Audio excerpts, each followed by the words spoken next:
ठाकरेंच्या शिवसेनेचे नेते आणि माजी खासदार विनायक राऊतांसह 6 आरोपींना अटकपूर्व जामीन मंजूर झालाय।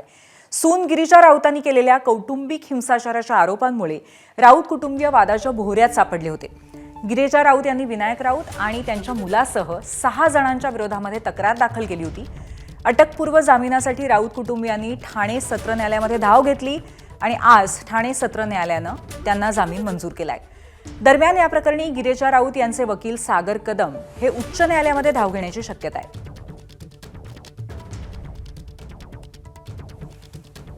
आज मॅटर ठेवला होता ऑर्डरसाठी आणि इन टोटल 8 आरोपी होते। त्याच्यात माझे 5 होते, बाकी 3 होते। सर्वांना बेल ऑनरेबल कोर्टाने दिलेला आहे। साहेब, असं आहे की ब्लॅक मॅजिक प्रिव्हेन्शन ॲक्ट हे खूप चांगला ॲक्ट आहे, पण काय आहे की त्याची आपली सीमा आहे। म्हणजे मी तुम्हाला इथे तिलक लावलं तर तो ब्लॅक मॅजिक झाला का?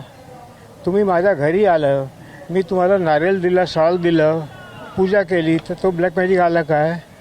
ब्लॅक मॅजिकशी आपल्याला लढायचं आहे, पण ह्या ॲक्टचा इथे 100% कंप्लेंटकडून दुरुपयोग आहे।